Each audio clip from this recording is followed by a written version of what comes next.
Welcome to Go Home Heat, a wrestling podcast in the pro wrestling form. This will be a little bit of a disjointed thing because I'm going to talk a little dynamite here with Justin, and Jared will be sliding in a little bit later, and we may go back through some of this. Justin has not been able to be here for a couple of these AEW things, and he has thoughts. You enjoyed this episode. We'll start from there. Oh, I did. I thought just about every segment advanced the storyline. There was a bunch of ones that advanced multiple storylines. There wasn't a lot of wasted, fluffy stuff that I hated or anything like that. If there was some stuff that was off kilter a little bit, it was fun. I thought they did such a good job keeping everything moving, from segment to segment. There wasn't a lot of, junk time. Right. Everything had something to it. Mm-hmm. Okay, so we start with Kenny Omega and Paige versus Dustin and QT Marshall. What a start right there. It was a good match. It was really good. Now, Dustin is... I'm starting to wonder if he's not the best wrestler in the company. He's so good right now. And it's crazy because I know... And he has incorporated some of the younger things. You know what I mean? And with the... Canadian Destroyer. Conradas. Yeah, and the Conrada. Yeah, for a guy that's... What is he, 6'5"? Yeah, he's That's big pretty dude. tough for him to do that. Yeah. You are not noticing the fact that he is mid-50s? Yeah, DDP Yoga is the true fountain of youth. It's good, man. It's really been well done there. I thought this was a good match, and you had to... Do you think he got hurt, though, in this match? Like, that knee to the head that he hit where Kenny Omega's knee caught him right in the head? He might have got dinged up. Because I don't know if you think the whole point was QT Marshall was going to spend that much time in the ring for this match. I don't. Well, the girlfriend came out. Yeah. So maybe that. Maybe it was, but it was well. If it was well done. Because I thought Dustin actually kind of looked injured. Yeah. Can I ask this question? Yes. Why did the camera pan over to Britt Baker every now and then in a men's tag team match? Why are we telling the story of Britt Baker? During a men's tag team match? Well, she was sending notes. Did she start sending notes during this match? She had some great notes. That she's the most important thing on the show. By far. I like Britt Baker's sitting over there making snide comments. I could not stand the fact that I'm watching a match this good and we're messing around. I feel like... But they weren't really. They were just reading off comments that were supposedly from Britt Baker that were actually stuff that they thought it would be funny to say, probably. Instead of watching four guys wrestle. Brandy was out there. She wasn't wrestling, though. No, she was just there. They didn't pan to Brandy. They did, too. Yes, they did. Yes, they did. Yes, they did. No, they did not. Yes, they did. And then they panned to Brandy She's the and manager. Allie. And Brandy and Allie having a cheer off. They're basically. actually in this program. Why? Okay, to your point. They're in this program. We're taking up time with them. Yes. And we're also taking a camera off the ring entirely and putting it on something that has nothing to do with this program. For a split second, well, they probably weren't even doing very much. It's not like they lost. You don't know, though, do you, if they were doing very much? So we missed the greatest move ever in the history of wrestling because Britt Baker was on the screen. I'm just saying, I don't understand why Britt Baker is constantly on my television when she's hurt. Because they're trying to keep her a job and be nice to her. I don't know. Is there somebody else that could get television time? Oh, I'm sure. In the company? No. Okay. All right. Anna Joy, speaking of somebody else that's going to get television time. And Abaddon, who... Well, I love this segment because it was a swerve. The whole segment was a swerve. Correct. They pushed this great. Anna Joy girl, who I'd never heard of, but I was excited to see. She came out in like the Zantana, magician's outfit. I'm the show. I'm the next big thing. I'm all the hype. And then Abaddon hits the entrance, and JR is at the top of his game sometimes because he was selling her like ice cream in the summertime. I mean, look at this girl. What is this? I have no idea what's going on here. She's terrifying. He's like, I think somebody was saying, Excalibur was saying something right when she came out. He's like, wait a minute, I don't want to interrupt you, but we got to talk about this coming down the ring right here. And then she comes out there and you get the squash pretty much. And she just destroys that girl. Which sets up the next little thing that was well done again. It links perfectly. Dark Order. Brody Lee comes out and gives Anna Joy gives her a chance to redeem herself by joining, or at with least us. offers to help. Oh, we see that you're having a bad time of it. Let us help you here. And also had Evil Uno and Stu Grayson go down there and give Colt Cabana a contract that apparently Brody Lee already signed, where it was him and Colt Cabana tag team against. Who were they tag teaming against? I don't remember yet, but we'll figure it out. But so it all served purposes. Right. That was not fluff. There was an advancing a story. Two storylines. You got Brody Lee and Colt Cabana, and look, Dark Order's going to go for some women's division. And people. Abaddon wins the squash. And Abaddon appears, and she was great. You talk about somebody that draws your eyes. Yeah. And the freaky stuff is the aesthetic is really good, but her movements to sell it. She's telling the story of who she is by the way she moves. Absolutely, absolutely. Now then we get Billy Gunn versus MJF, and what did you think about this? I thought this was a really good match. MJF is the best heel, probably. The younger heels. You know, I don't know anybody that's better on the stick than him. He's not the best guy in the match part yet, but this match really played to his strengths. I love the Billy no-selling him at the beginning and then him finding a way to put a chink in the armor, because it puts over. Billy Gunn is one of the greats and is really phenomenal. Yeah. And you don't realize how big he is until he stands up and Wardlow's shorter than him. Right. Dude, Billy Gunn is and the way that they did the whole Wardlow takes the bump while throwing the ring to MJF. MJF catches the ring, slides it into his slides it on his finger, hits Billy Gunn with it, puts it back. It was so perfectly done. And then that creates the outside conflict between MJF and Jurassic Express, and you get Wardlow and Luchasaurus finally getting hands on each other. Mm-hmm. And there's a whole Donnybrook out there and again, it was just well done. I had a good time with it. All right. TNT Championship match, Cody versus Ricky Starks. We're introducing a new player into thing. First of all, they had a little promo thing with Arn and Cody. Yeah, where he's hinting at the Elite, some sort of nobody was out here to help me. Yeah, Cody, like you helped your brother against Lance Archer. I'm sure. Am I even a part of the Elite? No, you never were. I'm sorry to tell you this, Cody. You're never one of their friends. Well, you're never Elite. Okay, so Ricky Starks comes out. Oh, I love Ricky Starks too. I was excited. I'd avoided spoilers, so I was actually surprised when he came out, and I was like, yes, this is gonna be great. Right, and he looked good. He looked real good. Cody did what he's been doing in all these matches. He outlasted him a little bit and got the W. It will be kind of difficult for Cody to beat Hager after all of these matches with young talent that have gone so long. Mm-hmm.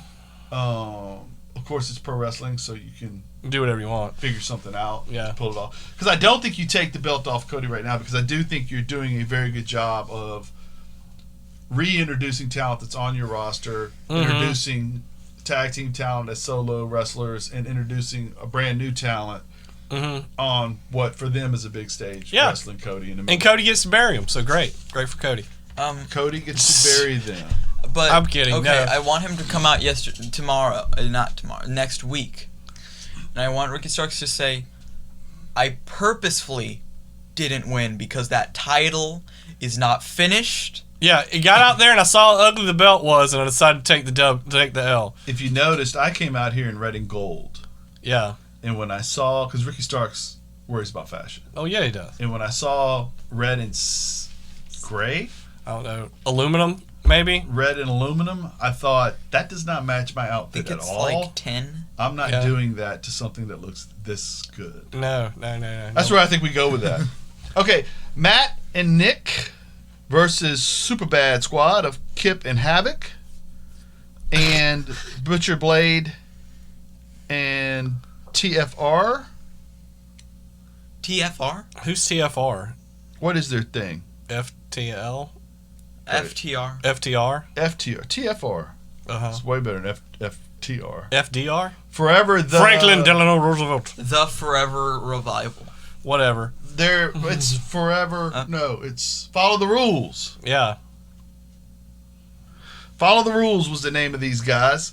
And we get... But they're outside anyway. And what did you think about all of this?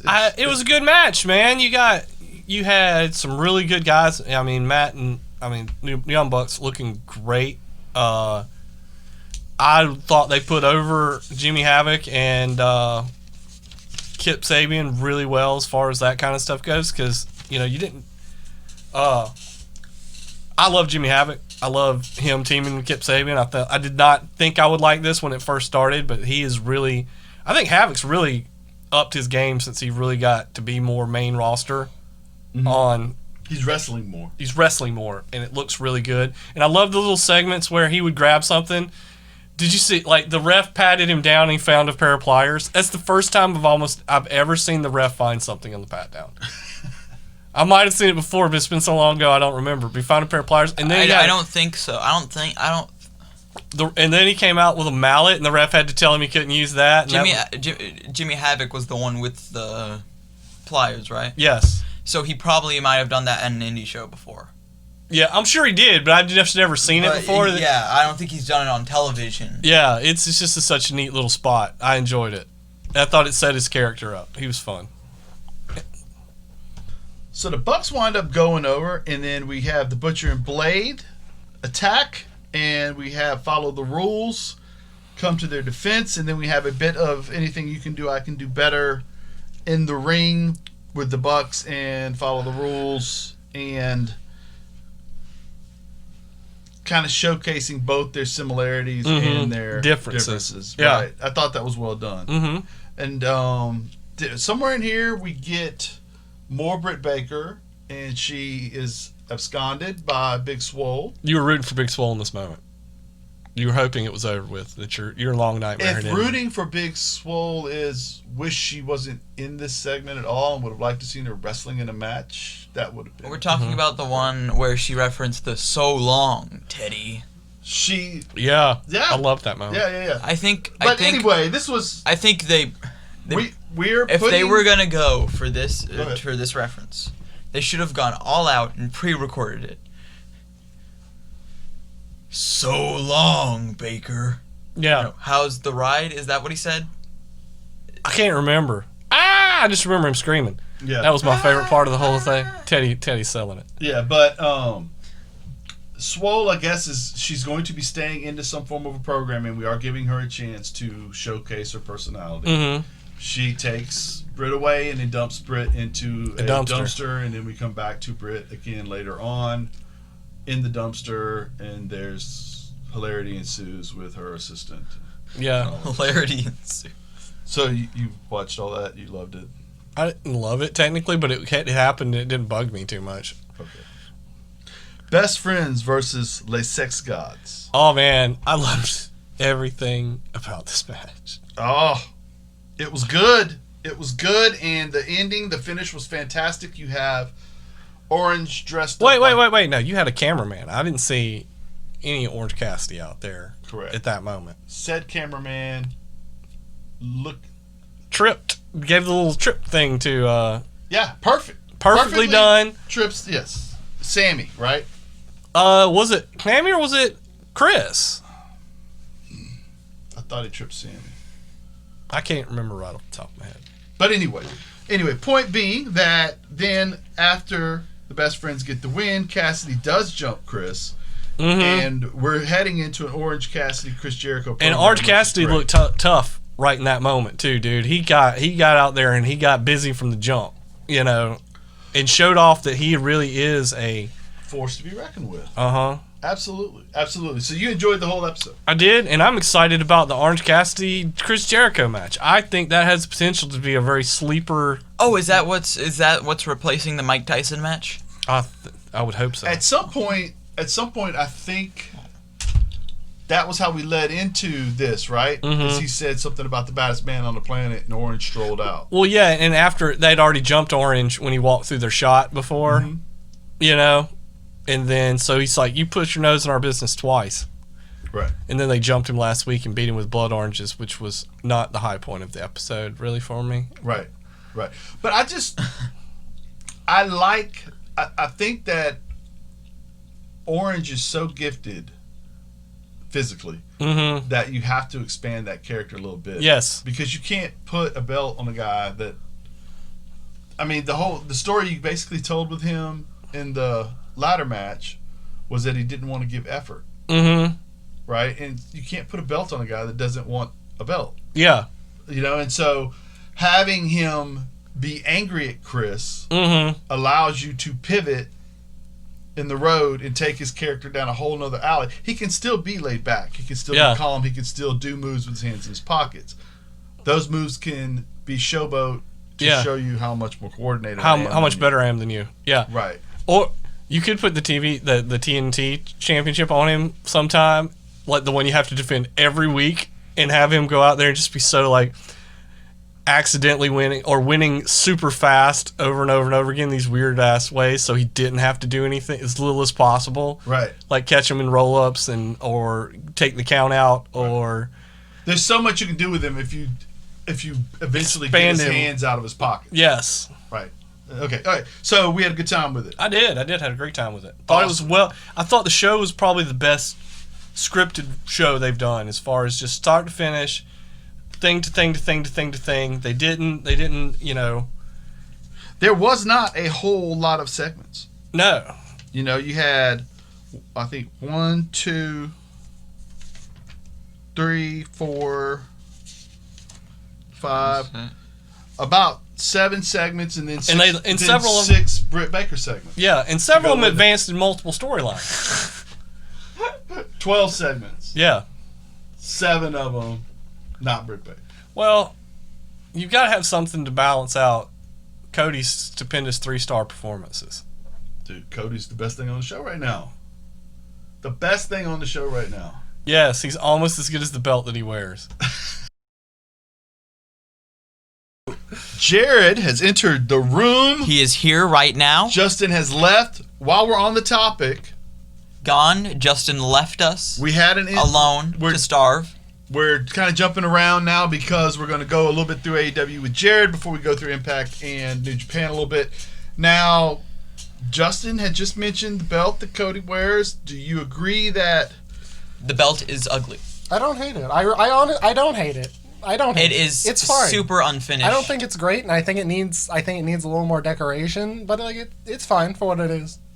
Ricky Starks, you liked him Love coming Ricky in. Starks. He loved him in NWA. He's a really great talent, really great pickup for the company. You know what enjoyed the match quite a bit. You know what Ricky Starks should do? He should go out tomorrow and say, you know, I saw that belt. I didn't know what it was. I thought it was like finished, but like, I'm not a fan of.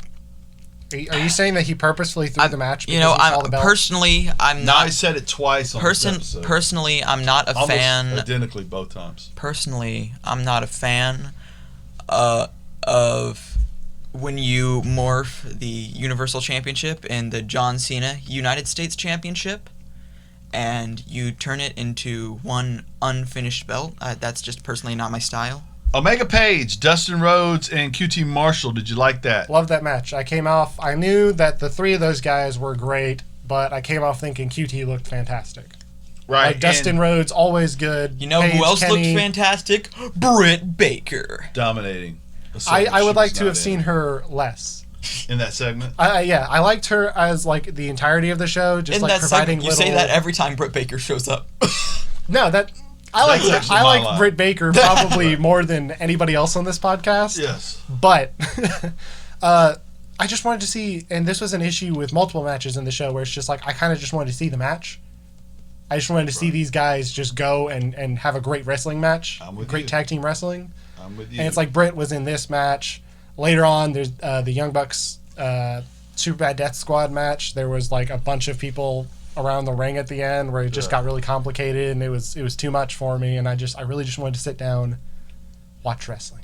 Right now, I would have been, to me, the Britt Baker segment where she's scrolling the papers up to Shivani. Yes. Would have made more sense in the next match with Anna Jay and Yes, Abaddon. See, because it's a women's match, and she could have had started it out with "She needs Jesus," which I was love the that good line. joke. That you know what broad, I mean? But, that broad needs Jesus. right.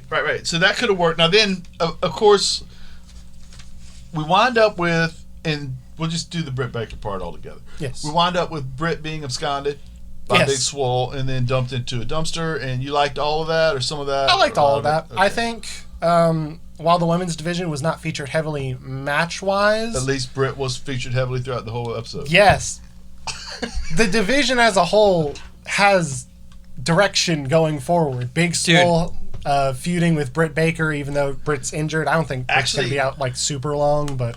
And you have Anna Jay joining. Anna Jay, Abaddon.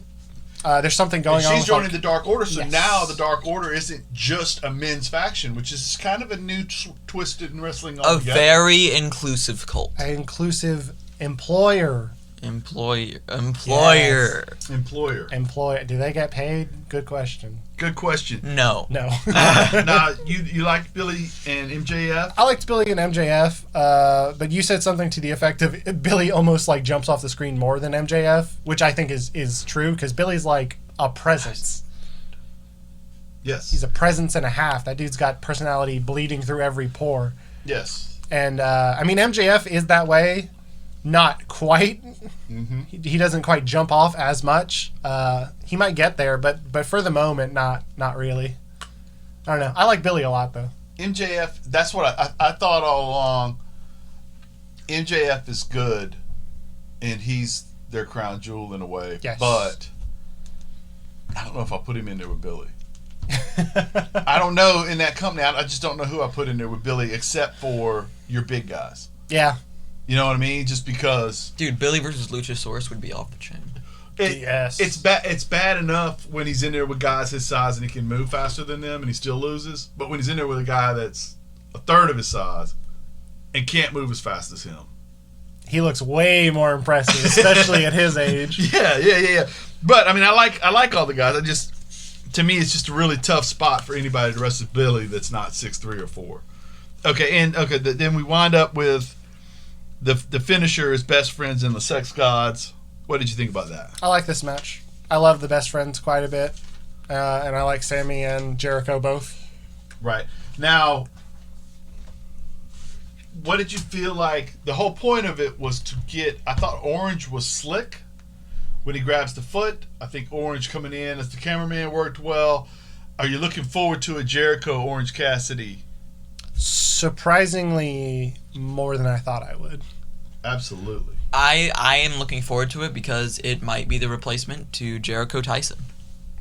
I do not want to see Jericho Tyson in the slightest. Which is great because this Orange Cassidy feud could be Kenny might have like nudged Cody and say, hey, this Tyson guy, I don't think I don't think he can carry Jericho. The other thing about the episode was with the MJF Billy thing was actually to set up Jungle Boy, yes, Luchasaurus, I love, and Wardlow yes. Luchasaurus in the wonderful. Okay, let's move on to Impact Wrestling. Winston Dez are so you enjoyed the episode though. I thought it was a really good episode. Yeah, so did just Justin. like he pretty really much enjoyed it. I didn't think I disliked despised it. any second. We despised it with a burning passion. I don't think that's true. Don't bring Any me show into that Cody's on, I'm bringing- immediately 10 out of 10. Cody was there with his aluminum belt. It's easily 10 out of 30. When Cody, Wait, if that's not how that. That's wait, not how that works, That's not. actually. That's not. No. if aliens invade the planet, Cody can take the front off of the belt, and make it into a hat. To protect his brain, yes. Yeah, like you. Hey, Yes. you remember? Chris Statlander got injured too. Hey, which you sucks. remember? Yeah. You remember Brock from Pokemon saying, "I'm gonna turn this frying pan into a drying pan." That's exactly Cody what Rhodes Cody's can do gonna that do. with the belt. Impact Wrestling. Winston Dez versus Josh Alexander and Ethan Page.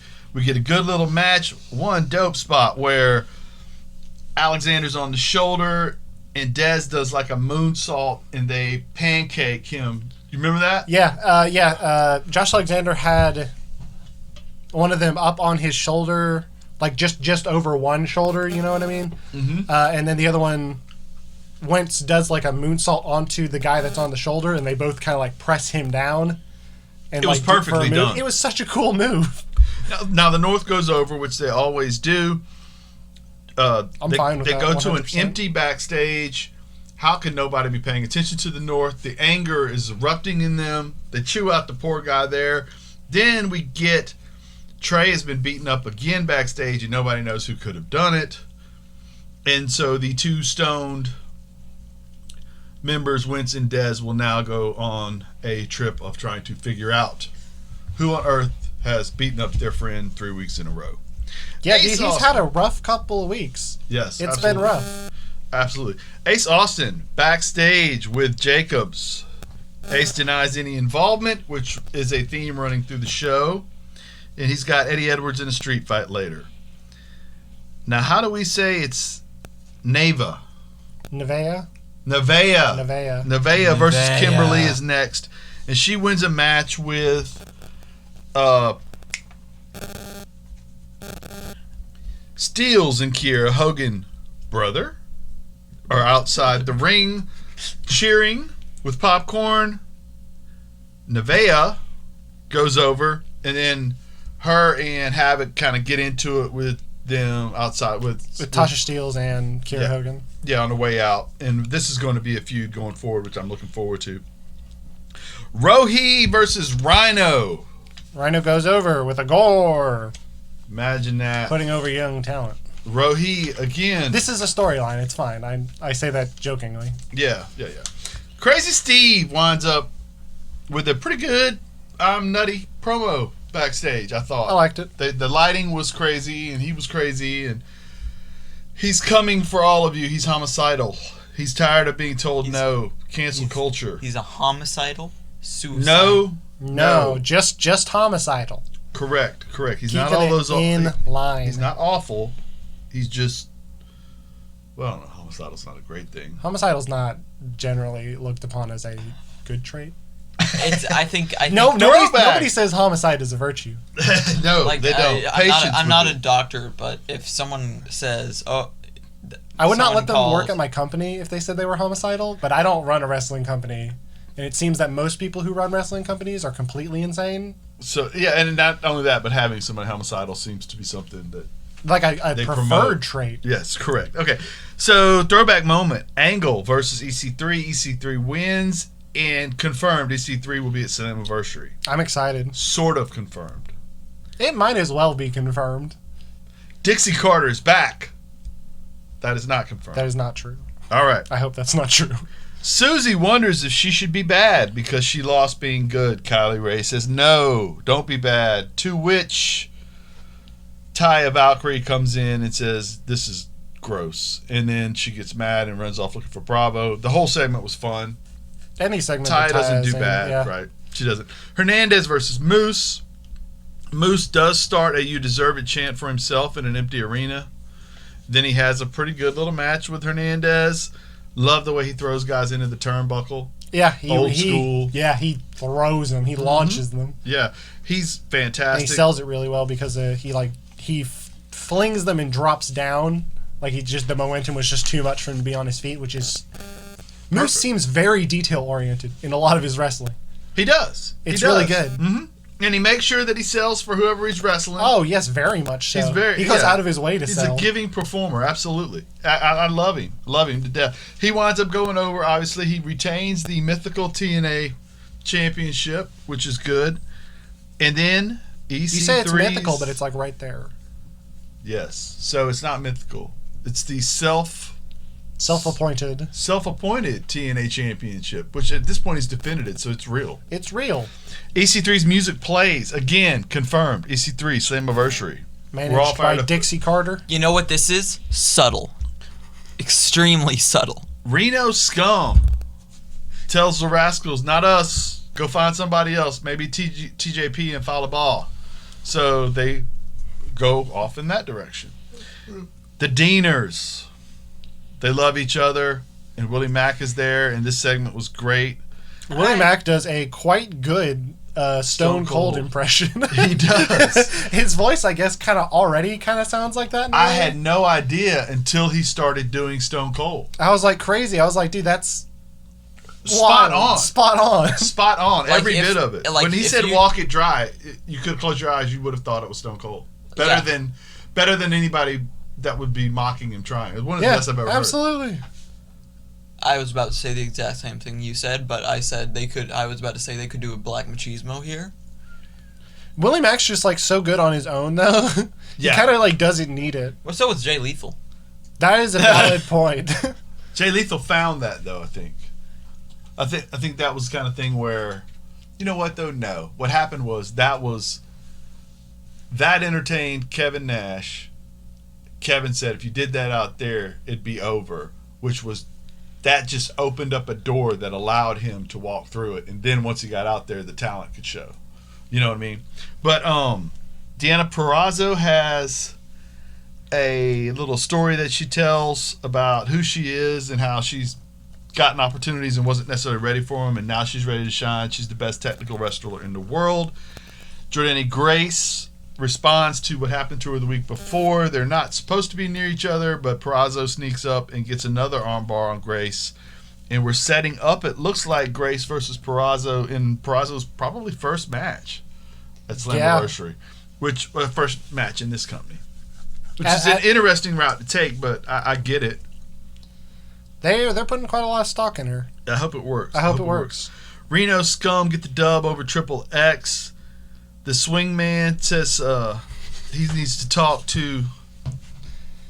the Swingman is backstage with Chris Bay. And Chris Bay has something to say to him that says, have you heard what the Deaners were saying? Because earlier the Deaners, in all of the funny stuff, had challenged the Swingman to Some form of wrestling a match. 3-on-3. They only have 2. Yes. So they need a partner. He says, did you hear what they heard? He says, smart me up, Daddy-O. Because then he calls a friend and he says, are you finished with Junior? Which we are assuming is alluding to Vince Jr. He says, I need your help down here. And the guy says, Vince is paying me for 90 days. I'm not you're doing getting paid anything. to sit 90 days at home? So they got to find another partner, but he's got a perfect guy. Don't you worry. I thought that was it was just a really funny little thing. Just, it was. I don't know, just referring to Vince as Junior is the funniest thing imaginable, and it's super, super old school. Right. I don't know, I love that. It is also the kind of thing that probably, as Vince ascended to being the king of his little world, at one time he was Junior. He was, yeah. You know what I mean? He wasn't Vince McMahon. He was Vince McMahon Jr. Right. You Well, know? and not only that, but like Dad was still running the company, and talent probably did refer to him as Junior. And then when he was, I could see where when he's trying to take things over and he's the announcer, and they still Junior roll their eyes until he becomes the evil Vince. You know. Yes. Okay. Eddie Edwards versus Ace Austin, and we get I thought a very entertaining finish with Ace going over as Madman Fulton appears to the side, but I don't want to skip over a spot that I've just never seen in wrestling, where they put the table wrong side up and they do a neck breaker onto the leg of the table. Oh my god, yeah, like the little bar in between the legs. Oh Jesus, it was it was vicious. Okay, but as it looks like Eddie has swung that the was tide. you know Go what ahead. you know what that spot reminded me of in a weird way. What? What's that? Who's that Japanese wrestler that always wrestled Mike Awesome? Masato Tanaka. Built like a small fridge. Yeah. Masato That Tanaka. sounds like a spot they would do. I could absolutely see Mike Awesome just like doing a neck. Yeah, absolutely. Because he threw that dude through so many tables, Yeah. head first. that one he did from like the apron to the yeah. outside was awful. Right. It was horrible. Right. Now, I mean, Tanaka, as far as I know, is still wrestling today, so he's like fine. But like, yeah. Yeah, some people are just built to rubber. I like guess. a- I That don't get dude, it. yeah, the fridge is the right term for that dude. Now, so what winds up happening is, of course, as Eddie looks like he's going to wrap it up, we have Sawyer Fulton? Madman Fulton. Madman Fulton arise and chokeslam Eddie several times, pick up Austin, holds him still. Austin hits the fold. 1, 2, 3. It's over, and now we know if the Rascals were paying attention. Now we probably know who jumped Trey backstage. And we go to commercial, and we'll have more next week off of Impact. Now, I enjoyed Impact. I think you enjoyed Impact. I like this episode. Let's talk a little bit about New Japan. I'm so excited because the New Japan Cup is happening. Okay, can you tell us some standout matches from this show? Standout matches. I watched 4 of them. No, 3. So I'm all going to 3? watch 4. So all three. No, there were eight matches. 4 of them were kind of... So all 3 that you watched? All 3 that I watched were awesome. The ones that I watched were Hanma versus Hiromu, which was way better than I thought it was going to be. Dude, people. Why do No. people not like Han?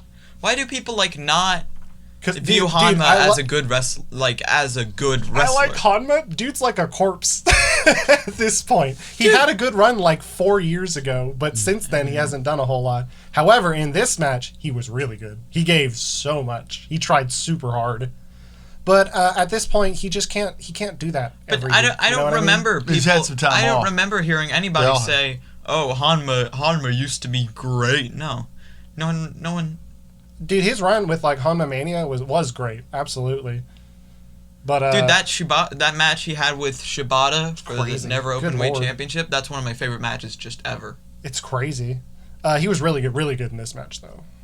Ishii versus El Desperado. I knew this one was going to be a banger because Ishii's in it, and I really like El Desperado. He's quickly becoming one of my favorites. They made me believe this match.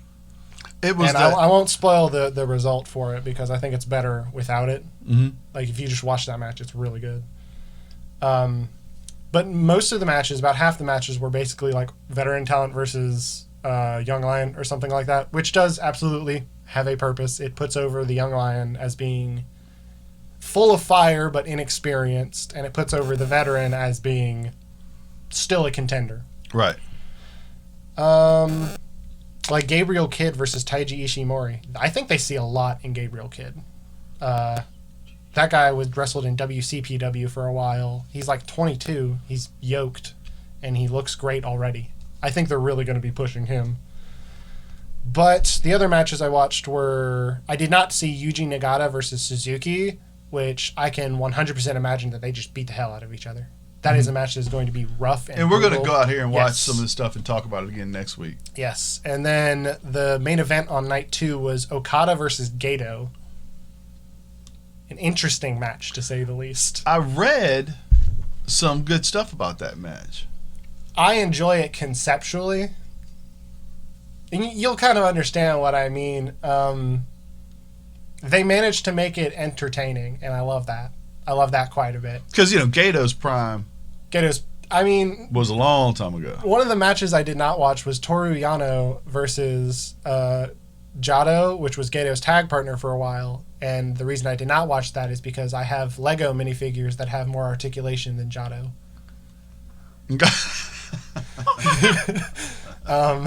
All right. So, He's had a long and storied career, but he is right. not particularly mobile at this point. Gato, however, still can move pretty all right, but he just kind of doesn't. He doesn't really need to. He's not at that point in his career. Right. He's a cheater at this point. So, what 3 matches did you say you recommend again? I'd recommend 4 matches: Suzuki versus Nagata, Gato versus Okada, Hiromu versus Hanma, and Ishii versus El Desperado. Because the 3 I watched were really fun. Ishii, El Desperado, probably my favorite out of the ones I watched. It was really good. Okay, good. Good deal. And we'll be updating people on the tournament again next Yes, week. there Now, will where do be- they watch this at? NJPWWorld.com. There you It is go. 999 yen a month. It's about $10. $10 a month. Dude, $10 for like a crazy big backlog of incredible matches. Literally, you can just start like 5 years ago and just watch some of the greatest matches you've ever seen. And if you're a fan of the Elite, It's great. Yeah, absolutely. If you watch AEW and you're like, dude, these elite guys are cool, you can go back and you can watch like peak Kenny. Peak Kenny. Right. If you're a fan of Undisputed Era. Peak Cody. Oh, dude. Cody had some alright matches in New Japan. The match with Jericho's there too. Jericho's matches in New Japan were Mox. great. Jericho versus Naito at Wrestle Kingdom 13 probably was my favorite match of the night. Right. But Shinsuke. Dude, if you like Shinsuke now, you need to go back, and if you just go watch the Wrestle Kingdoms, and you'll see recognizable faces from across the world. You know what I mean? Mm-hmm. People in NXT, people in WWE main roster, people in AEW, people in Impact. Right. You'll just go and you'll just see just the biggest wealth of talent on that card. It's crazy. Right. Well, and you're talking about just Bullet Club members. Just Bullet Club members. You got Finn, Undisputed Era, the Elite. Jeff Jarrett. I like how they really create new talent. Jeff Jarrett, card-carrying member of Bullet Club. Tonga discussed that the other day on a podcast. Did he? I need to listen. Well, basically what he said was, we were looking for a partnership, and Jeff had already worked with New Japan a little bit as the TNA owner, and so to open that, he was getting his own wrestling company. Jeff started a wrestling company after TNA, after he left. He said he was trying to get that off the ground, and he needed something, so he was more than happy to come over, and we put him in with us to get him over to try to link up those two things. So that's how he wound up there, is they were trying to get up. Wow, though, right? Okay, so for New Japan Jared, Go Home Heat Kid Ray from EKP, this has been a Go Home Heat production. Copyright 2020. We enjoyed it. Go home. Please.